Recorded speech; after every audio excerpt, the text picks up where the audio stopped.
I'm here today with Christian Lagasse. And Christian is a choreographer, dancer, mocap performer, and movement specialist with over 20 years of experience in the entertainment industry. Having worked on and appeared in over 250 projects for companies including 20th Century Fox and the CW network, Christian's work has been seen by audiences around the world. As a choreographer, Christian has had the chance to work with a wide variety of recording artists, including Vials, Michaela Slinger, Gen Z, Harlequin Gold, Serena Sun, Sorah, and many others. Whether creating for music videos, live events, or an exciting international tour set to be announced later this year, Christian loves being able to assist artists in bringing their confidence, their stories, and themselves to life. Thank you for joining me today, Christian. Thank you so much for reading the bio that I paid you to read. No, honestly, this is wonderful. And Sarah, I'm so excited to be here. And to all the guests watching, hopefully around the world as we continue to grow this, very nice to meet you. And I also want to commend you. You said my last name properly. And that is a very, and not only my last name, you killed every single artist name I threw at you. So well done. Yes, nailed it. She's like, no one's going to be suing me. Great. It's been lovely having you on the show. Thanks. Goodbye. Exactly. That's it. And the copyright infringement comes now. The NDAs are signed. It's great. So I've had the honor of working with Christian in a couple of different teaching situations where I've been working with dancers, either working in sort of a musical theater setting or working with dancers who are really training to work on film and fleshing out their skill set. And so we've had the opportunity to work together a few times, and I've always loved I love working with you. Oh, thank you. And for some reason, you keep inviting me back, and I'll make you realize on this podcast what a bad idea. No. And it's so funny to me because, and I want to jump in because I don't know if I've ever told you this. I actually have a connection to your family that goes way earlier than when you and I ever met. Oh, I don't think I do know this. So when I joined, I've been a dancer all my life, as I said, over 20 years. If you want to get specific, I think it's about 24. But that just makes me sound really old, or people like, well, you were dancing since you were 1. I'm like, no, but let's not do the math on that. And growing up, I wanted to do Broadway. That was what I thought was my original goal. I had grown up doing theater. I had idolized Fred Astaire, Gene Kelly, Neil Patrick Harris, Jeremy Jordan, Nathan Lane, Robin Williams. So many incredible stage performers. And when I grew up, that's all I thought I was going to do.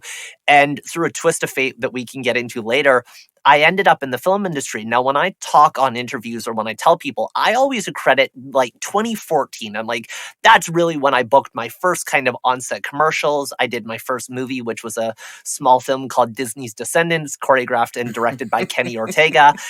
But I actually am lying, because in 2012, if it was either late 2012 or early 2013, I ended up seeing this Facebook post of a music group looking for dancers for this music video called Stutter.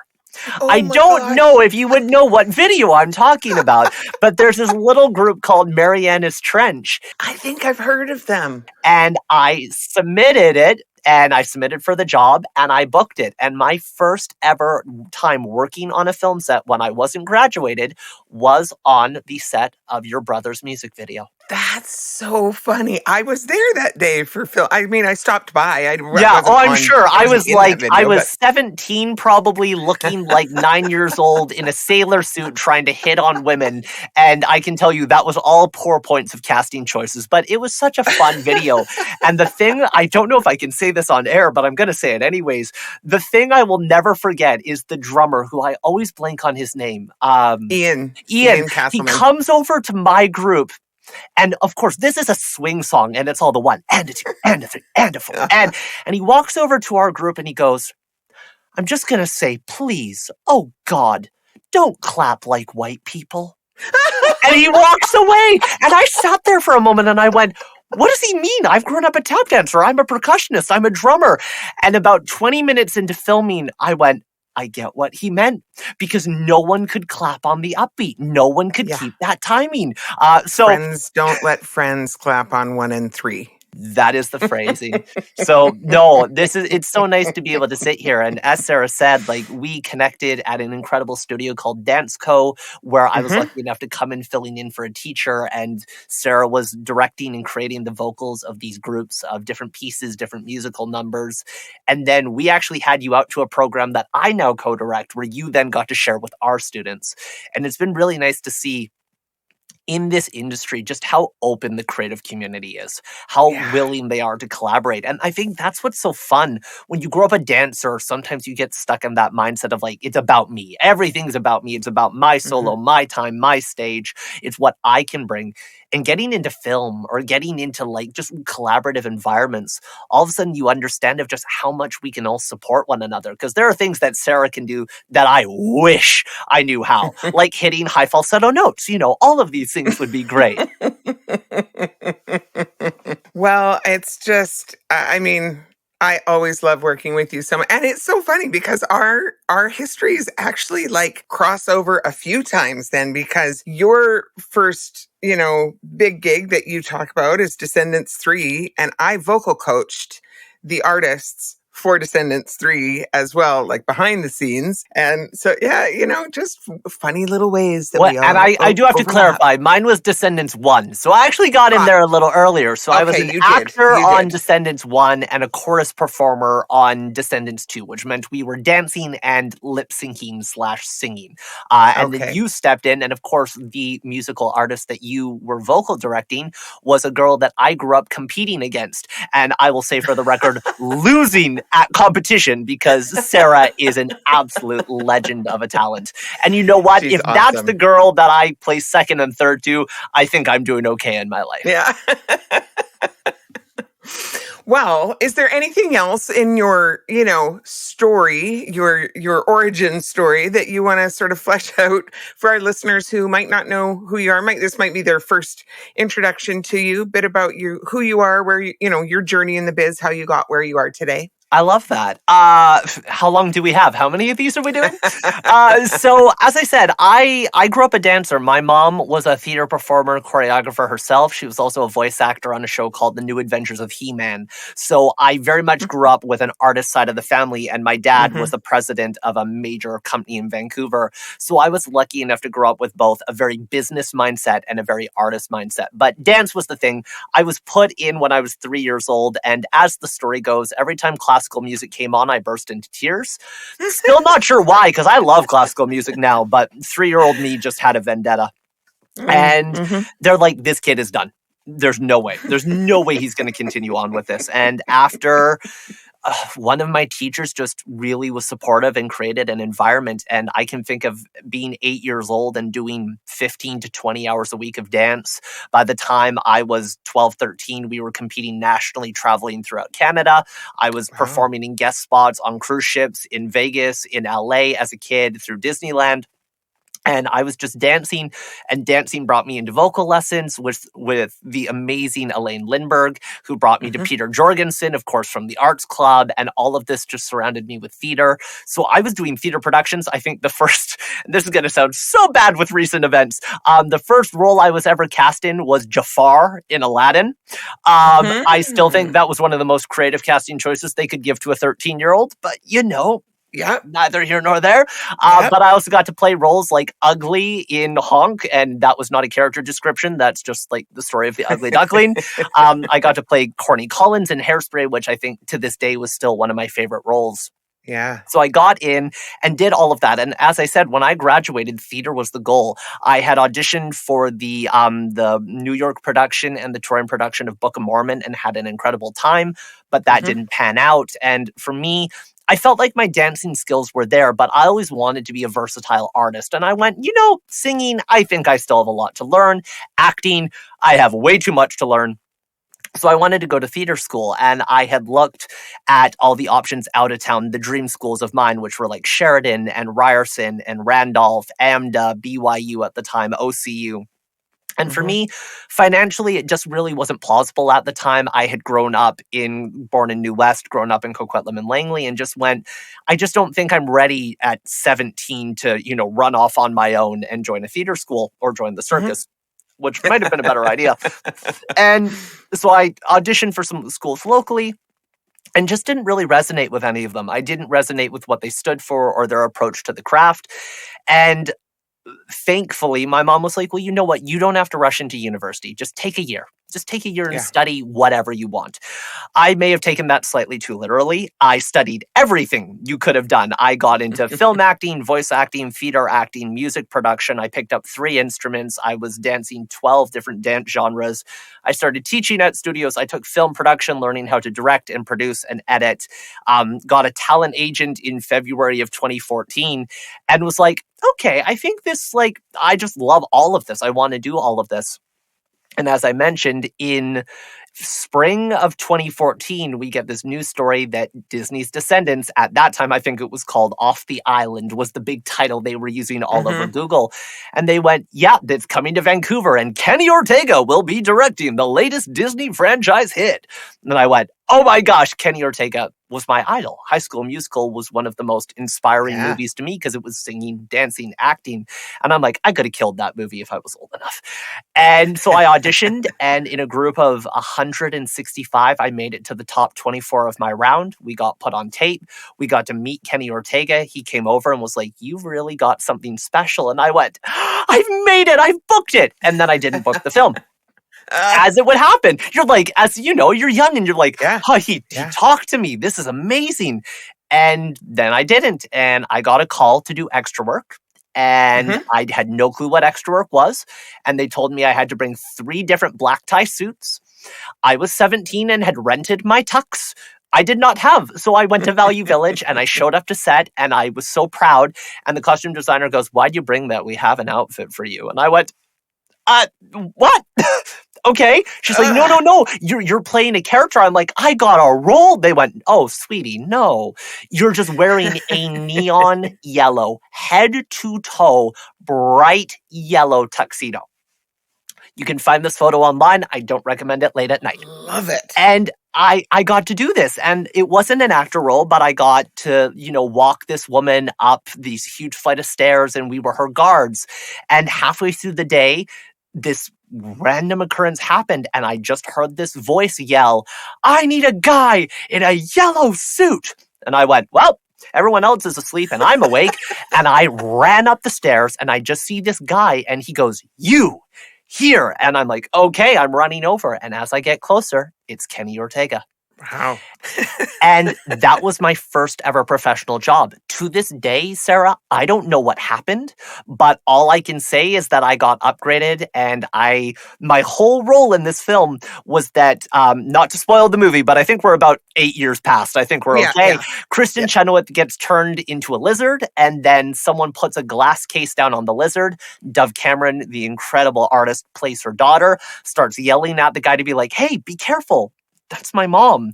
And he panicked, looks at her, bows, and runs away. And that was the first major film that I had ever worked on, the first acting role credit that I ever had. And I don't know about you, and maybe you can speak a little bit to your Disney experience. Something about getting paid thousands of dollars to be on a Disney set, hanging out with all of your idols and getting to play make-believe in the biggest green screen stage in Vancouver. I went, you know what? Like, I love theater, but maybe film is somewhere that I can spend some time and really appreciate the art form.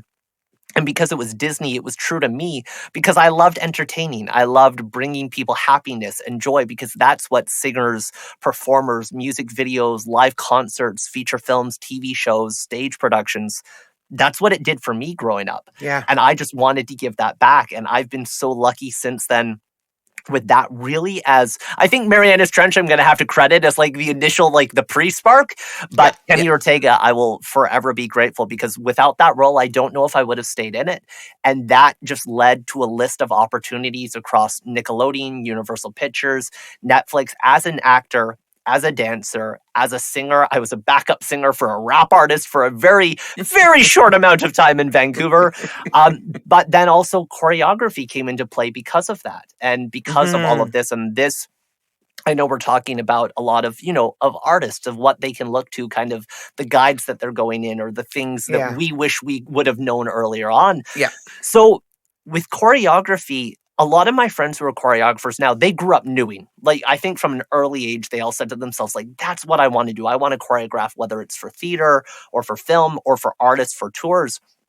And for me, when I graduated, I started teaching because it was just the natural progression as a dancer. It Mm-hmm. was just that natural. Well, I've been yelled at a lot in my life, and now I can yell at people. No, I'm being halfway joking. But for me, and it also paid really well, and I loved it was free workout, and I got to teach, and I got to share what I loved.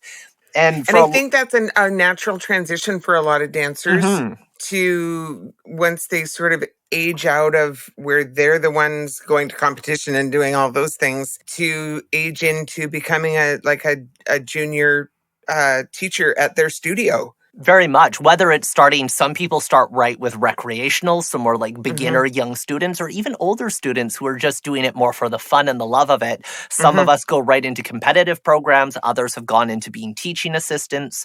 Others have started to set solos and duos where they get to work a little bit more one-on-one. Especially if you had a good track record throughout competition. Like my Yep. main genre, I had studied I'd say all dance genres that were not cultural based. So I hadn't grown Mm-hmm. up doing a lot of, say, Chinese cultural or Ukrainian or Irish, although I did Highland for a moment. But for me, my main style was tap. So as soon as I Yep. graduated, people were coming to me going, hey, you've always been a great dancer. We love what you do. Can we bring you in to teach these classes? And for a lot of it, it was like you would get a couple tap classes and then they go, hey, but could you also do a musical theater? Or could you also do a Yeah. Broadway? Or could you also do a hip hop or a ballet or a jazz? And it was really nice to feel that diversity. So I was doing that for years. And this brings into one of the women who I have to credit all of my choreography career to, because without her, it would not have started. I truly believe that, or at least it wouldn't have played out in the way I've been so lucky to have. So Mm-hmm. growing up, there was a judge called Kelly Kono. Kelly Mm-hmm. Kono was a local dancer from, I believe it was Surrey, BC. Kelly, if you're watching this, you can clarify that later. But she had grown up in Vancouver, was a phenomenal performer. And most famous, she probably started working for someone you may have heard of called Janet Jackson. I don't know if that's a popular artist. It rings a bell. Yeah, the Jacksons, I think there were multiples of them. And A few. yeah, she was in LA and she became a backup dancer for Janet and a great friend. And she worked with her for years. And through that, she also, I mean, I don't need to go into her credits, but please look her up. She's one of the most incredible, kind-hearted, talented people you will ever meet. And she had grown up as a judge for me. And then I had also, just assisted when she needed dancers to take a Mm-hmm. class for an award that she was being given from, I believe it was the Surrey Commerce or Business sector. She called a bunch of us and said, hey, if you want to come take a dance class, we're going to film it. And it was just these little interactive moments throughout our career. She also ran an incredible convention along with her sister, Dory, and Carolina, a best friend, called Triple Threat Dance Convention. My Which, kids danced at Triple Threat for oh my gosh, years. one of, and I'm going to call it out, one of, if not the best convention experiences you could have growing up. And they've since sold it to some incredible creators and incredible directors. But I would just offer, and I worked for years doing storeroom. Like we would have Mm-hmm. lunch and a bunch of dancers would get together and we would fold sweatpants. And it was just these little moments where we got to just connect with her as a person and hear all of her stories. So Kelly ended up moving to Bowen Island. Mm-hmm. And she started a dance studio.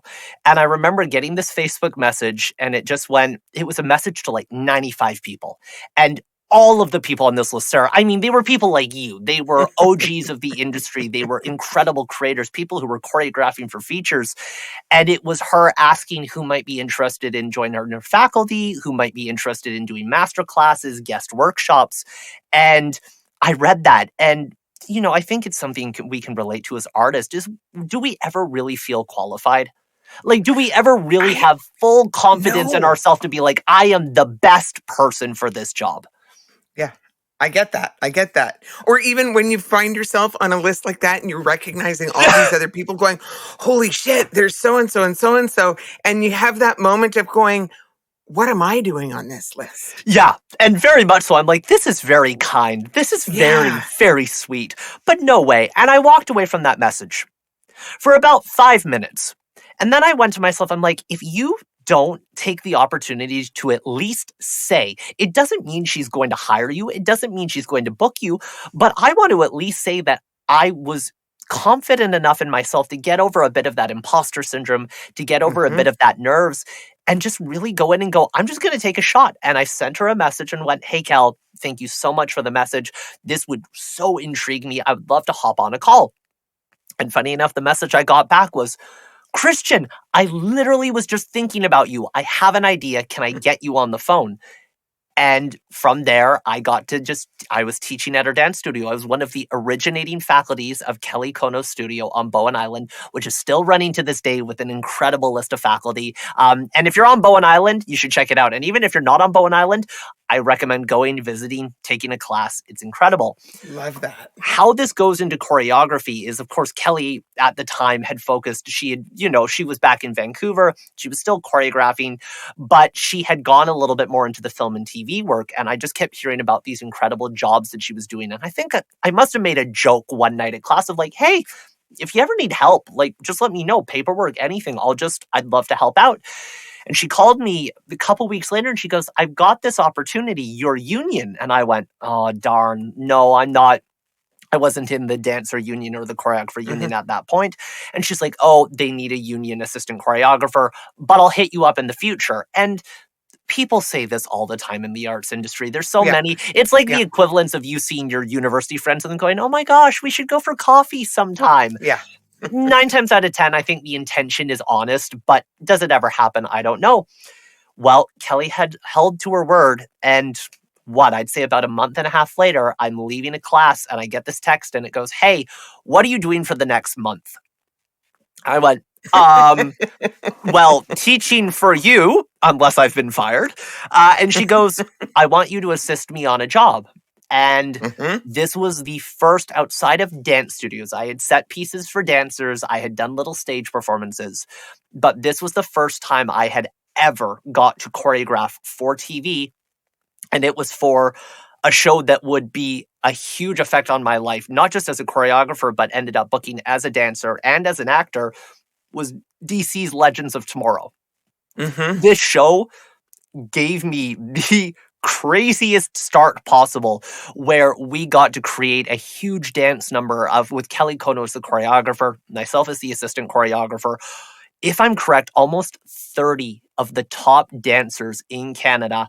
We got to work with a bunch of the leads of the show, and that was my first job. And if I want to tell you, getting thrown into network television on your first time ever assisting choreographing, it is not for the faint of heart. It was long hours. It was weeks of work. I lived on Bowen Island for a little bit because there was always emails and work in choreo, but it was the best experience of my life. And for me, it was one of these things where I had told myself growing up, I'm like, I'm going to be a theater guy. And I'm like, but hey, there's nothing wrong with going into film. There's nothing wrong with learning about this side. And when this opportunity presented itself, I went, am I qualified?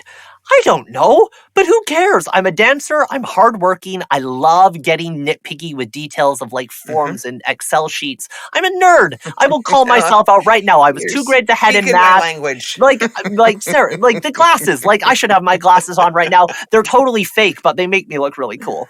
And for me, I wanted it. I wanted it so bad to experience that. And after that first job, like that must have been, I'm trying to think of what year that was. I want to say it's about 2015, 2016. And since then, to have choreographed on about 50 to 60 professional industry productions, some that I worked as a choreographer myself, some I've worked in co-choreographer capacities with mentors and faculty and friends of mine, others we worked on Legends of Tomorrow for 4 seasons.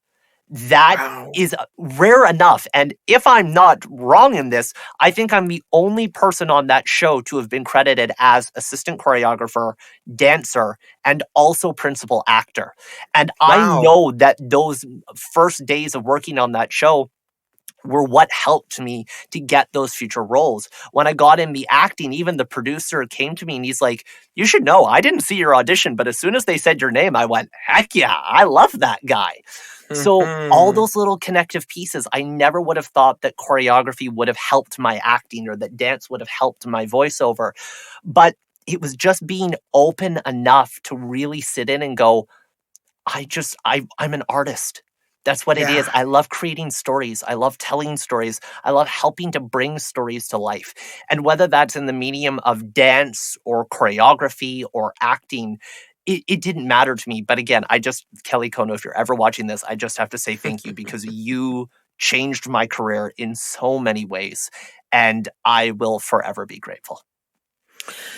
Well, and I think it really speaks to coming from that place where, I mean, working as a creative person, we know that most people who are creative beings, it's very rare that it is like absolutely isolated to just one vein of creativity. A lot of us are sort of multi-passionate creative people.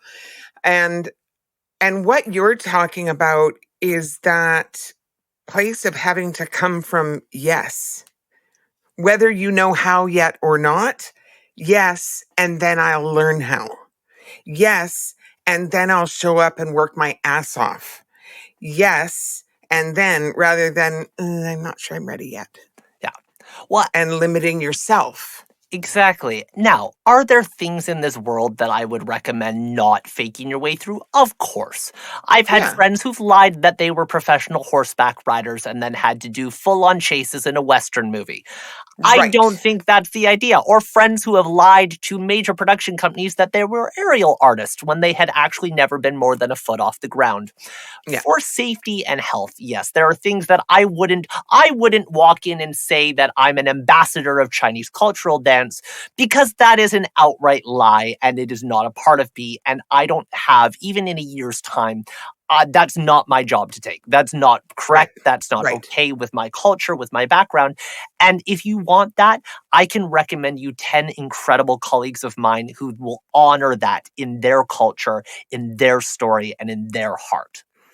And I think that is such an important piece of the creative community is that if there's like I know in my own journey, if there's a gig that I'm not the right person for, it makes me so happy in every fiber of my being to be able to recommend somebody else that I know that would be great for what you're looking for and see maybe somebody else get the work. You know what I mean? That I love that. No, and that's it. It's the point of we don't have to be so desperate for every single Yeah, job. Now, I get it. We all have rent to pay. of Vancouver course. or White Rock, they're very expensive places to live. That's why I Yes. live in the valley. But Mhm. and not that that's much cheaper these days, but you want to get to the point where a friend of mine was ex-military and he had this phrase and he would say it on every business call we did. High tides raise all ships. That means if Yes. I bring myself up and I can find more work and I can bring more work to Vancouver, if I can find more productions and convince them that Canadian artists are the best, because I have a phrase that says we are, or I have at least a thought that says we are. And Mhm. let me repeat that. Go for it. For me, the phrase high tides raise all ships, when he said that, is just the ability that if I raise myself up and I find opportunities and we can bring more opportunities to our community, to our people, to our friends, Yep. we can build them up. This isn't just a me universe because Yeah. when I get to these bigger productions, these music videos that I'm doing now for artists would not be possible without my assistant choreographers, my associates, my consultants, the dancers Mhm. that I hire, the filmmakers that have taught me how to work with camera. And all of that, my entire career has been based off of just personal relationships. And that doesn't mean sucking up to people to try and get work. That means stepping into a room and being kind and being grateful and being honest. And much like you said, Sarah, I love nothing more than the ability to call one of my friends and go, you have a job. You're joining me on Mhm. this. Or actually, I want you to take the lead on this and I'll sit back. I'm doing that right now. A director came to me, and without giving too much away of this project, he Yeah. came to me and we had worked on a set together and he goes, Christian, man, you're such a great dancer. I want you to come work with me. And I'm like, I love it. Cool. What's the style? He goes, tango. And I went, no. He's like, but you're a choreographer. And I'm like, yeah. And he goes, didn't you grow up doing ballroom? And I went, yeah. And he goes, so do it. No. Because one, I haven't danced tango in probably 14 years. And Mm-hmm. B, I want to honor your project. I'm very grateful that Yeah. you love me so much and you want me to be on your set. And I'll be there. But I am going to find you the coolest tango, paso doble, salsa, Latin Yeah. culture, someone who's grown up with that, has studied it for years. Because sure, could I watch some YouTube videos and try and fake my way? But I don't want to fake a way. If the heart of your story is in tango, I want that story to be told at the best. Now, I can come in. I can talk about story. I can help with framing. I can Mm-hmm. help about pictures because maybe this choreographer won't have as much film experience, but I can be the translation point. And when I got to Mm-hmm. call her and she goes, I've been wanting to do this for years, that's better than that job. That's Yeah. better than that resume credit or that demo footage because I got to give that piece to someone who will honor it. And I think that's something like we've talked so much in the past couple of years about cultural appropriation and just Yep. culture and honoring art forms. And this is one of the ways we can, because yeah, sure, would have been great to have that another choreographer credit to my name. But what matters more to me is that this story resonates with someone. And if I'm not the Yeah. person to help tell that story, I will be nothing more than honored to give it to the person who will. Because that Yeah. person, and that doesn't mean I'm giving it to my friend going, but by the way, you're going to pay me back. No, if you put out kindness, kindness will come back. If you put out goodwill, goodwill will 100%. come back. Look at it as fate. Look at it as spirituality. Look at it as karma and physics. For every action, there is an equal and opposite reaction. I told you I was a Mm-hmm. nerd. And that's all it is. It's like if we Yeah. can just continue building that within our community, I think like Sarah, you are an incredible singer, vocal coach, creator, Oh, vocal thank director. you. But I'm sure that there are musical genres there you're like, I could do it, but do I really feel like Italian opera at 8 a.m. in the morning? Or maybe you do.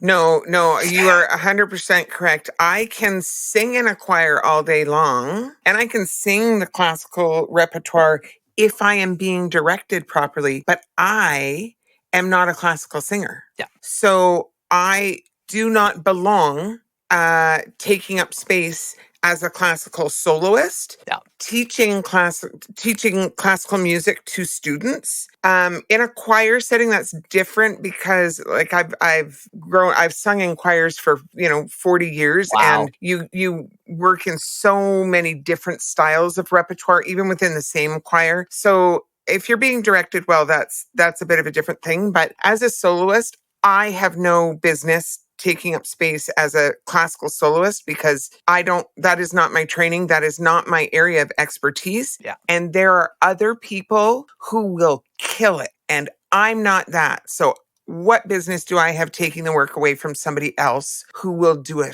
fantastic job? Yeah. And I am the first to say to students, if what you want to do is study classical voice, I am not the teacher for you. I can help you find somebody who is, but that is not my area of expertise. If you want to pop or rock, if that's the kind of voice that you want to study, then we can have a conversation. But if you want to be singing opera, I'm not your gal. And that's okay. We don't need to do everything. Now, I think there's a beauty in being versatile. And going back to something you said before of how often do we ever get to do one thing? And I'll speak to that as a choreographer. Like, yes, I have my main genres. My main and the things that I loved the most growing up were tap, Broadway, and hip hop. Those were the genres because, let's be honest, I was a 6'2" tall, lanky guy. Ballet was just going against my body and I couldn't jump through the roof. So as far as ballet was concerned, they're like, you're useless as a male. Thank you, ballet teachers, for ingraining that in my self-image. But therapy is a great thing. And jokes aside, I think all of us as dancers and artists, we can use therapy from time to time. We have a lot of things that we've grown up with. Or from all the time to all the time. Yeah, exactly. But it's expensive. I mean, I think, honestly, Sarah, you and I went into the wrong business. $210 an hour to sit in a room with someone. I like those pay rates. But for me, and then again with jazz, like I was competing against the Sarahs of the world, these incredible artists who could kick behind their head, who could do flips. I loved jazz. I loved learning about these. But Did it mean that I was FYI, Christian's referring to Sarah Jeffries, not me, Sarah. I cannot do no. any of those I things. was meaning this Sarah. This Sarah has secret videos from no. I honestly, I think you could pull out some old school cabaret and it would be great. Oh, probably, but I never trained in it. I can actually like kind of like hip hop. I can kind of roll with Okay. that, but yeah, no, like kicks behind my head Yeah. and Triple jumps and pirouette, splits. full jumps, aerials. Hard no. So None that's of the those thing. things. It's like I loved jazz, but I was never the strongest at jazz. But for me, I always knew that I'm not going to be a full-on company, rockette or cabaret jazz dancer. I Mm-hmm. wanted enough training to understand the world and to be able to create. And I loved fusing genres and bringing things together. And that leads into choreography. There was a music video I did a couple years ago with a wonderful team of directors and producers, and I got to bring on my co-choreographer at the time, Shahrazad Ahmadi, because there was more of a contemporary aspect, and actually I should say, as well as Hayden Rivas, who was my lead assistant choreographer. And the director came to us, and I found this on Facebook. We had connected, and I went, I listened to the song, and it was this incredible, contemporary ethereal EDM track with some really cool drops, and it turned out that all the vocals were synthetic, and I went, this is incredible. I went, what's the dance genre you see? And he goes, oh, it's like contemporary. And I went, okay, because anytime someone in the industry says contemporary, they have different views. Some people have Yeah. watched Crystal Pite in French operas and gone, that's contemp. Other people have watched incredible creators like Stacey Tukey and Mia Michaels from So You Think You Can Dance and gone, that's contemp. People have gone to the underground, very dark, almost mystic, creepy style, very abstract contemp. And then some people have called what is actually modern to a lot of people, which is the technical syllabus. They've also called it contempt. So every time someone says that to me, I'm like, okay, do you mind sending me videos? Reference videos. Yeah. Reference videos. And I'm going to say this to all the artists, all the choreographers. I don't care if you can speak the language. I don't care if you know exactly how to describe it. But if you can show me a video that says, this is what I see in my mind, that's one of the best ways to converse with any creative, whether that's a director or a showrunner or a producer or your choreographer. And he sends me these videos. The only way I can describe what it ended up turning into was a mix of salsa, contemp, and bohemian style calypso belly dancing with a Moroccan flavor. And I went, this is beautiful.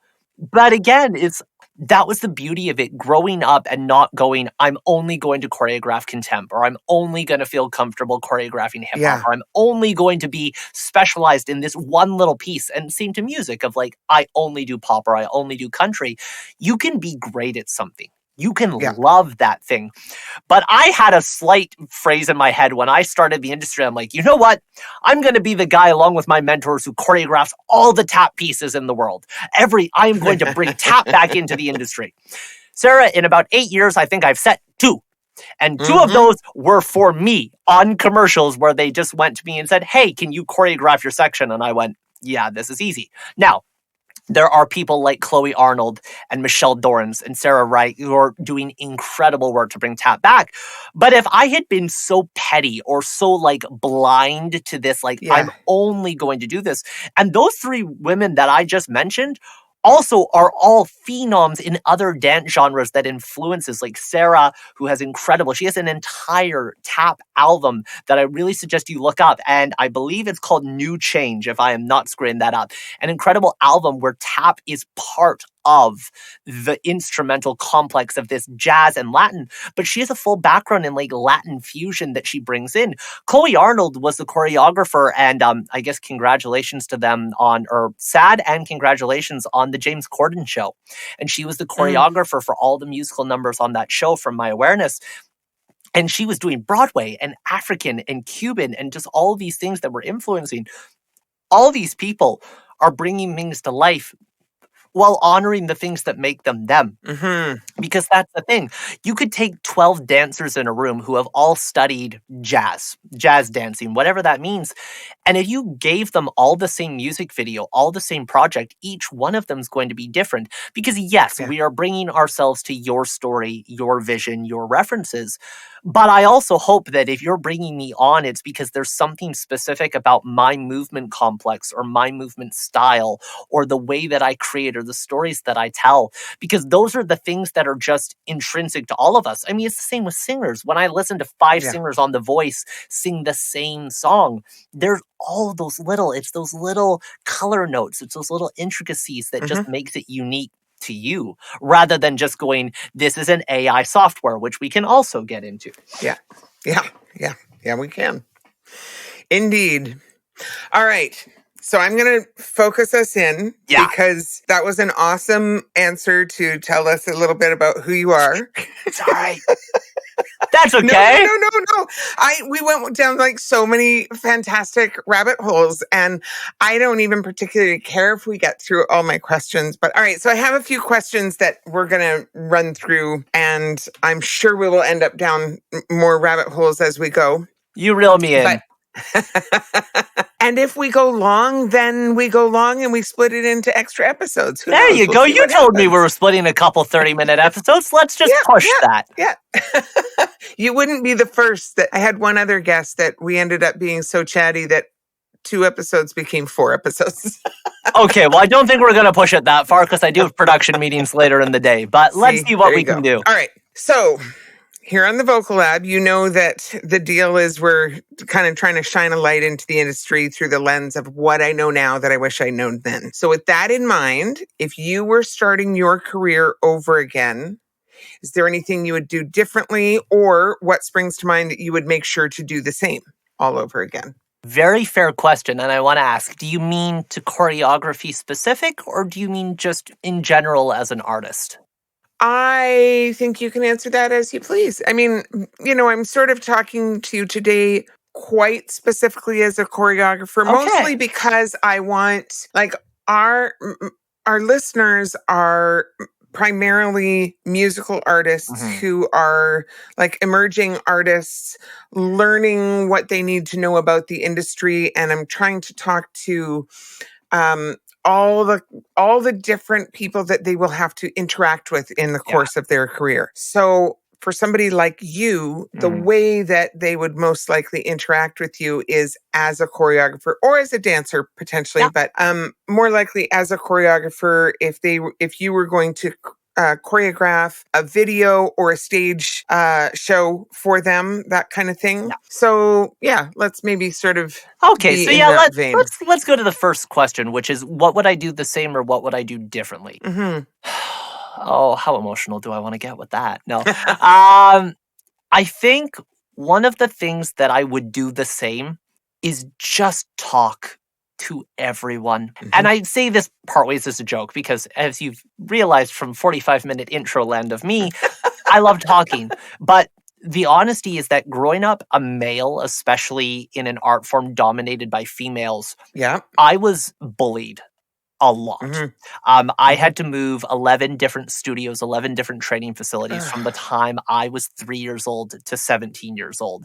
And a lot of that was because of harassment or physical abuse or threats that I received in anonymous forums. And it was hard. And for me, the one thing that kept me through it always was that I loved what I did.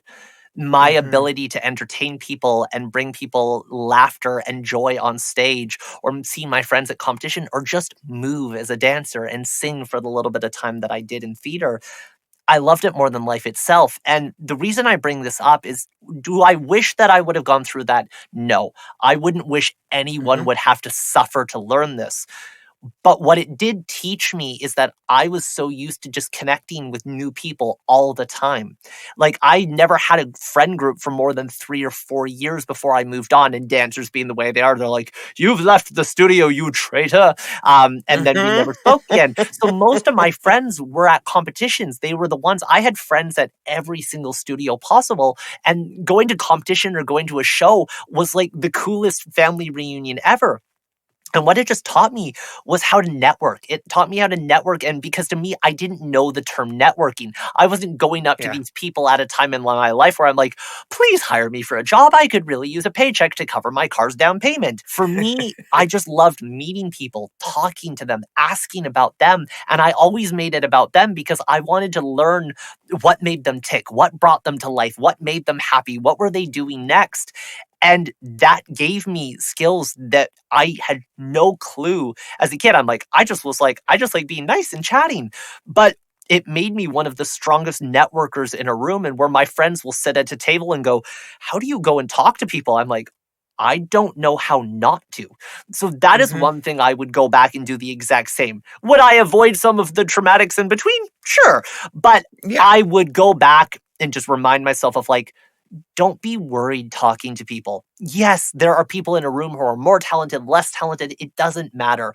There is something to take from every single person in every single room, even if they have nothing to do with your art form, because you don't know who that person's cousin is, what they're Mhm. doing, what their dream is. I was told by a mentor early on of like, just tell everyone your dream. When you go to Starbucks, tell someone your dream. When you're on the bus, probably not, Mm. because buses in Vancouver are just not a good time right now.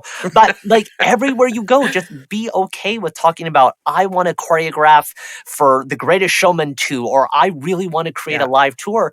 Because even my students who now come to me and go, hey, my dream is to tour with a recording artist.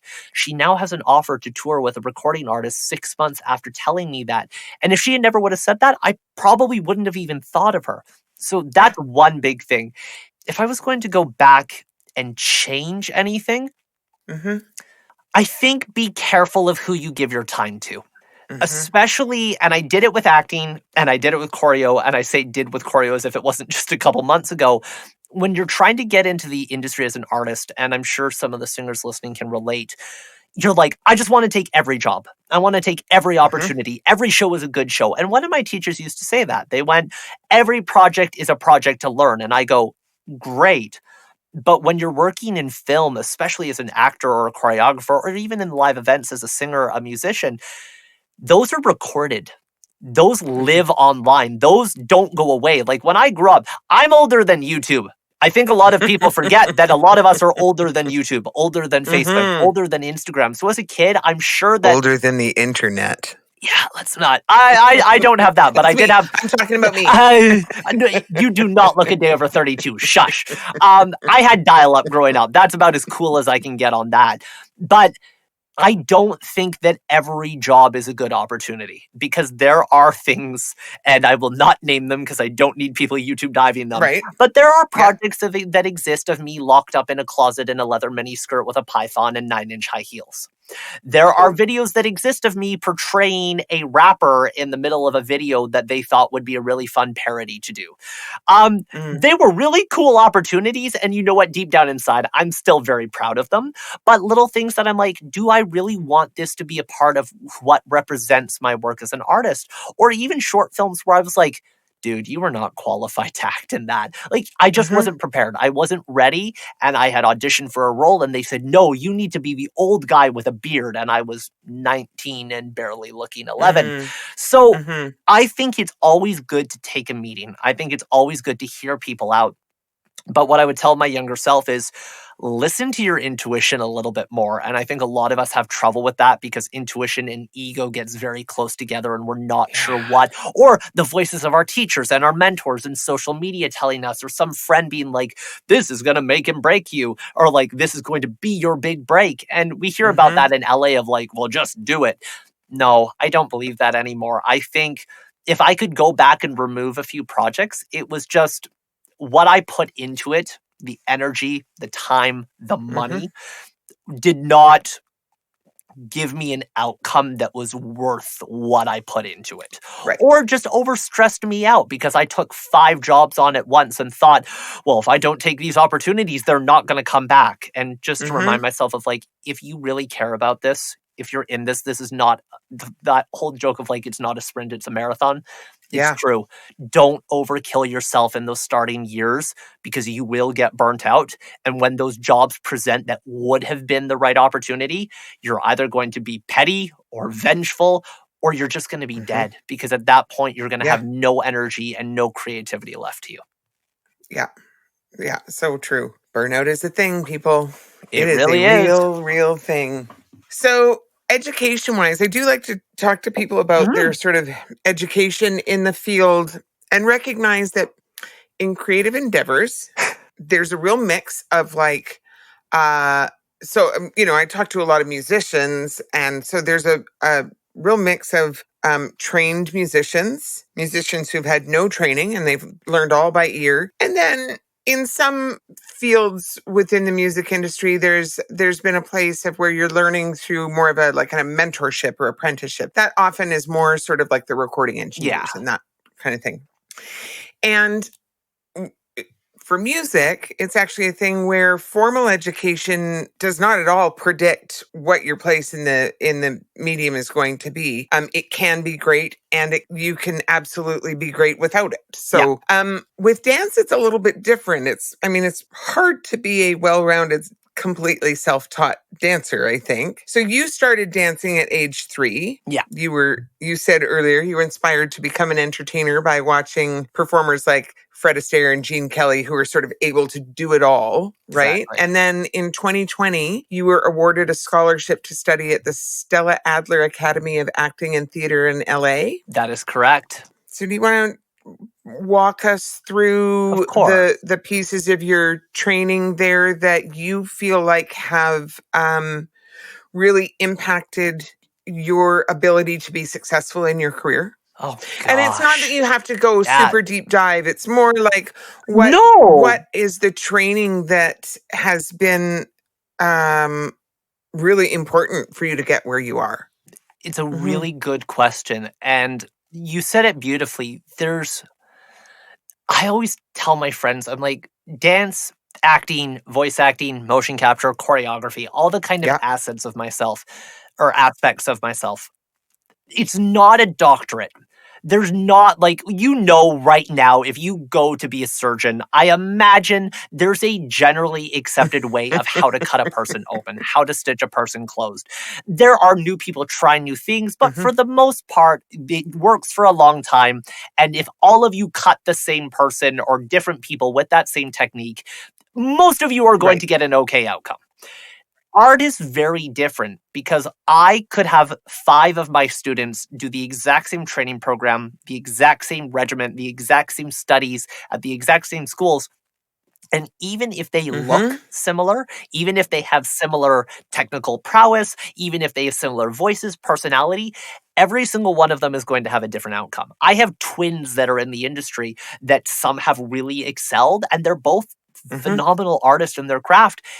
It's just those unpredictables that we can't match. So for me, you said it. I have friends who full on learned how to dance on YouTube. Is it the way I would personally recommend? No, but I think TikTok, YouTube, Instagram have created a realm where it's taken a lot of and I want to be careful with how I word this, but it's taken a lot of kind of the hierarchy of literal income and household wage out of it. Because when you think of, let's be honest, ballet, a lot of that comes from European. It comes from the colonialism. It comes from a very high, proper society. And dance is not cheap. So for a long time, the thought was with all of these cultures of like, hey, you have to be in a class and you have to have a teacher and you have to have the perfect shoes and you have to have the perfect bar and the perfect sprung dance floor.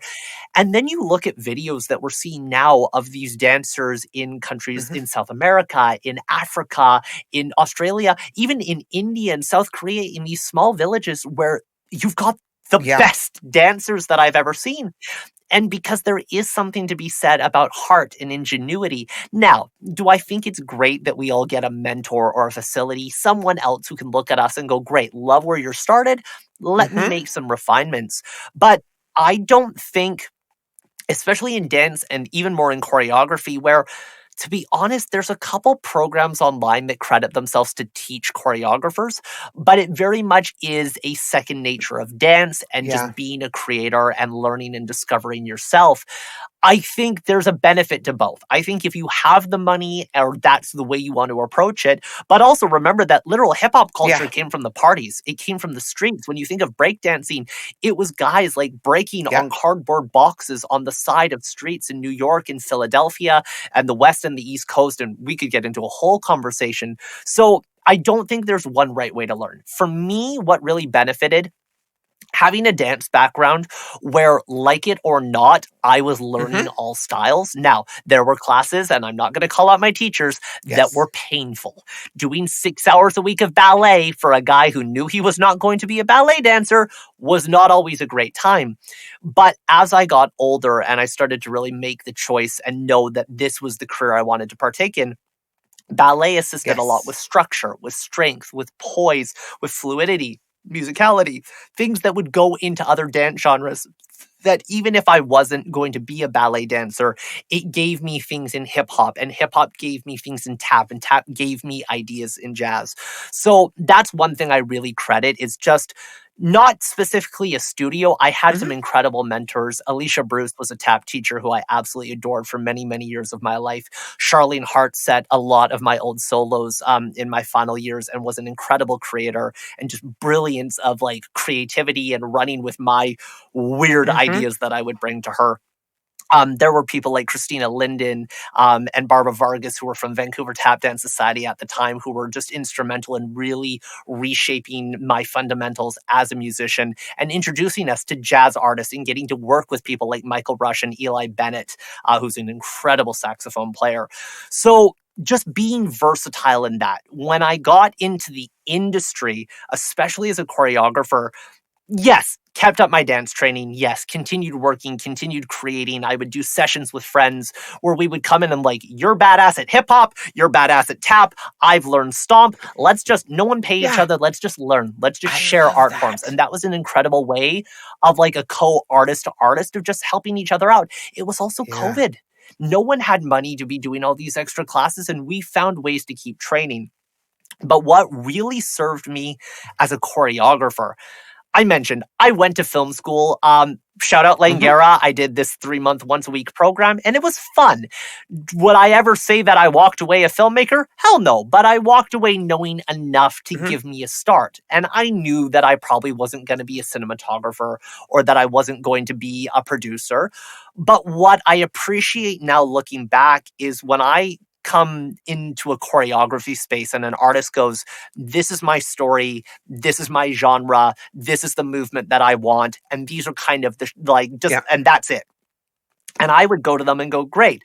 And we'd set the piece. And I would walk around with my phone shooting this as a DP or DOP, which is a director of photography, the person who sets up the shots and the lighting and the camera frame. And because I have that film background, not just from Langara, but also just from every set I would work on, I would go to the DP and go, can I ask you a question about that? Or hey, with the sound team, the playback, why do you do that? How do you approach that? It now just gives me the ability that I'm not just walking in as an artist. Because when I'm speaking to a cinematographer, do I know everything they know? Fudge no. No way in cream cheese icing. There's that word you're looking for. But what I do know is enough to converse with them where they go, no way, we can actually talk to you. Because it's like, those people who have only done business in their life and you go, you are dry. You are a dry personality. Or the people who have never done anything but the arts and you go, oh, sweetie, I can't hold a conversation because there's no logistics. There's no mindset or structure to how you're going to make this art come to life. Having that balance just allowed me to see my art not only from my perspective, but an audience's perspective, as well as a filmmaker's perspective. And to anyone who wants to work in the industry, I'm not saying you need to go to university, but I would say get on a film set and get on a film set as a PA or as an assistant to the art department and just learn. Because when you look at these positions and even my assistants, because I have a mentorship program through Platform on Camera, which is the company I co-direct with the incredible that I co-direct with the incredible Brianna English. And one of the things we started is that I was getting so many choreography offers that I needed assistance. And we looked at it and went, hey, maybe this is a way to share with the next generation of what it's like to choreograph on set. And maybe they have futures as a choreographer, or even if it's to learn and go, you know what? Didn't enjoy that. Because that's Absolutely. fair. Some people don't. But my favorite thing on all of those sets is I'm never speaking to them about how to choreograph. These artists that are 19 to 25, they know how to dance. They've got incredible ideas. But what they all walk away with is going, I never realized how much paperwork or how many emails or how much correspondence or having to understand what props and set set decorators, operators, camera ops, framing, editors. That's the side that they learn about. And to me, it's the same thing I would say to anyone. Yeah, absolutely. Oh, there's just so much good information in what you're saying, Christian. I love it. That script would be 3,000 pages long, but I digress. Thanks for listening today. That was Christian Lagasse, and I am so excited for you to come on back Thursday so you can hear the rest of my interview with Christian. He was so generous with sharing all of his knowledge around how the dance world and the world of musical artists really intersects.